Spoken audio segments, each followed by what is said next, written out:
पवन, नमन और रमन, ये तीनों पार्टनर्स हैं और आपस में इक्वली प्रॉफिट शेयर किया करते हैं।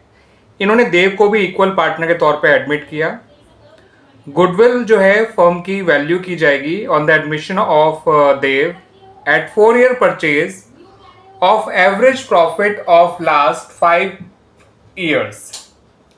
ठीक है बच्चों, तो पिछले 5 साल के प्रॉफिट का आपको एवरेज निकालना है, फिर जो भी एवरेज प्रॉफिट आएगा उसका 4 years परचेज करके आपको गुडविल निकालनी है। ठीक है बच्चों, आपको पिछले 5 साल के प्रॉफिट्स या लॉसेस कुछ इस तरह से दे रखे हैं। ईयर एंडेड 31 मार्च 2020 का है 30,000, 31 मार्च 2021 का है 70,000, 31 मार्च 2022 का है 1 लाख, 31 मार्च 2023 का है 1,40,000 और 31 मार्च 2024 का है 1,20,000। लेकिन वो नेगेटिव है, इसका मतलब वो लॉस है। तो 4 साल तो प्रॉफिट है, 5वें साल लॉस है। फिर आपको कुछ एडजस्टमेंट्स भी दे रखी हैं। इन्होंने बताया कि 5 साइकिल्स परचेज की गई थी फॉर ₹20,000, उनको गलती से ट्रैवलिंग एक्सपेंस मान लिया गया था, जबकि साइकिल तो एसेट होती है, उनको ट्रैवलिंग एक्सपेंस मान के एक्सपेंसेस के तौर पे रिकॉर्ड कर लिया गया था। इन साइकिल्स को खरीदा गया था 1 अप्रैल 2023 को। 1 अप्रैल 2023 बच्चों आपके 5वें साल की पहली डेट है। तो ये गलती 5वें साल हुई है कि आपने कैपिटल एक्सपेंडिचर को यानी एसेट को गलती से एक्सपेंस मान लिया था।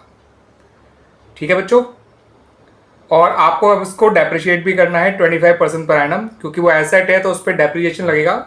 उसका डेप्रिसिएशन एक्सपेंस है, पूरी एसेट एक्सपेंस नहीं है। उसके अलावा एक पॉइंट और बताया गया है कि 15 अक्टूबर 2023 को यानी इसी साल लास्ट ईयर, ठीक है बच्चों, जो आपका 23-24 ईयर है, जो 31 मार्च 2024 को क्लोज होगा, उस साल उन्होंने एक मशीन जो है वो डैमेज हो गई थी और उसको ठीक कराने के लिए ₹20,000 उन्हें स्पेंड करने पड़े, खर्च करने पड़े उसकी रिपेयर पे।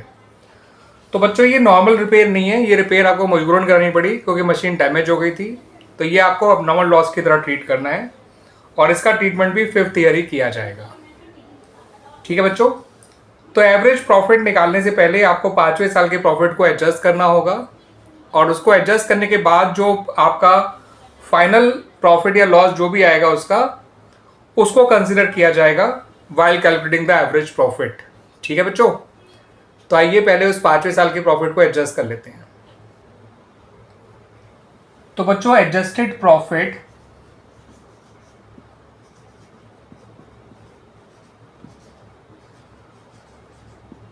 ऑफ 2023-24 इज इक्वल टू, वो आपको 1,20,000 नेगेटिव दिया हुआ है।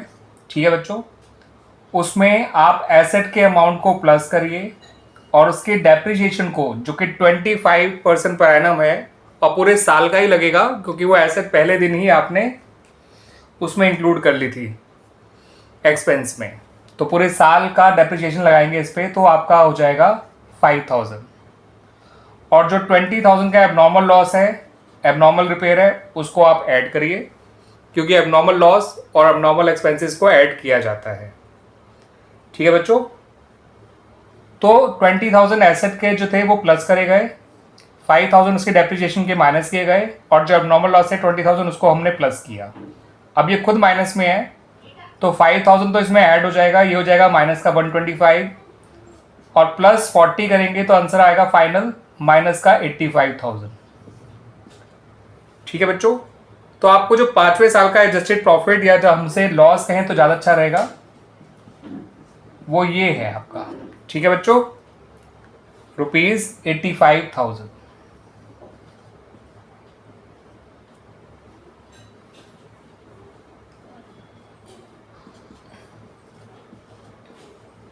आइए अब निकाल लेते हैं average profit of last 5 years।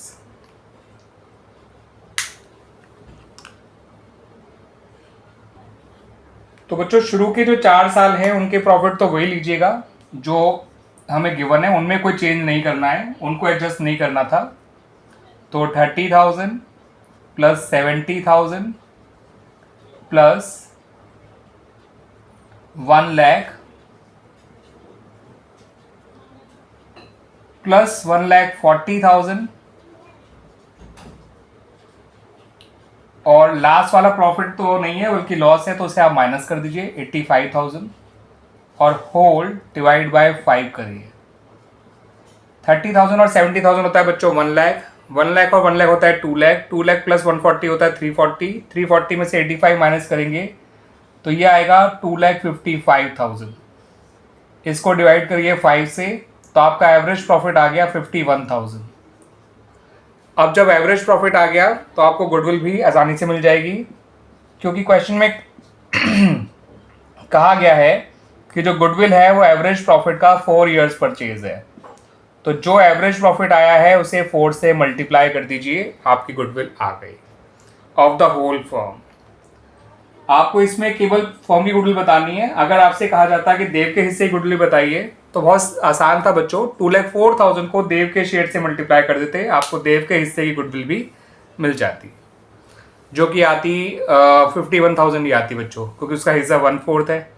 तो अभी हमने देखो है ना 51,000 को इंटू 4 किया तो 2,04,000 आया था, तो 2,04,000 का फिर से 1/4 करेंगे तो 51,000 आ जाएगा, जो कि देव के हिस्से की गुडविल होगी। लेकिन हमसे केवल फर्म की गुडविल मांगा है, तो आंसर इतना ही है बच्चों।